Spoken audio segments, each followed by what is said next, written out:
మీరు నేను చెప్పే అంశాన్ని గుర్తుపెట్టుకుంటే మీకు చాలా ఆశీర్వాదకరంగా ఉంటుంది ఈ ప్రసంగం. ఏమండి, రూతు గురించి తెలుసు, పెద్ద వివరించక్కర్లా. ఆమె మోయాబు దేశస్తురాలు. క్రైస్తవ కట్టడంటే ఆవిడకి తెలియదు. దేవుడి గురించిన జ్ఞానం ఆవిడకి అసలు తెలియదు.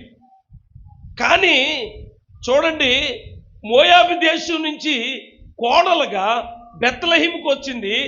బెత్లెహేముకు వచ్చినప్పుడు ఎలాంటి బ్రతకాలో, ఏ ఆహారం కావాలో, వాళ్ళ జీవితం ఏంటో అర్థం కాని పరిస్థితుల్లో ఆమె ఏం చెప్తుందంటే, వాళ్ళ అత్తగారు, మనకి సమీప బంధువు ఒక ఆయన ఉన్నాడు, ఆయన దగ్గరికి వెళ్తే మనకు న్యాయం చేస్తాడు, నువ్వు ఆయన దగ్గరికి వెళ్ళు అని అంటే, ఇక్కడ మనం విన్న వాక్యం ఏంటో తెలుసా?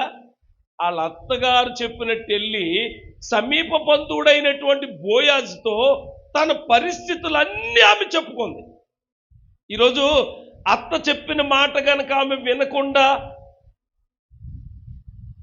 ఎదిరించి లోబడలేని పరిస్థితుల్లో ఉంటే, వార్ప వెళ్ళిపోయినట్టే వెళ్ళిపోతే అది కుదరపోయింది కదా. చూడండి, నేను ఇక్కడ మీకు ఏం నేర్పిస్తున్నానంటే, అమ్మ, మన బంధువు ఒక ఆయన ఉన్నాడు, సింపుల్గా చెప్తున్నాను, మీరు వెళ్ళండి, ఆయనతో మీ సమస్య చెప్పండి, మనకు ఆయనే విడిపించేవాడు, మనకు ఆయనే సహాయం చేసేవాడు, నువ్వు వెళ్ళు అన్నప్పుడు అత్తగారి మాట ఎంత బాగా విందో. నేను ఒక మాటలో చెప్పనా, మాంగారు మాట విన్న మోషే, అత్తగారు మాట విన్న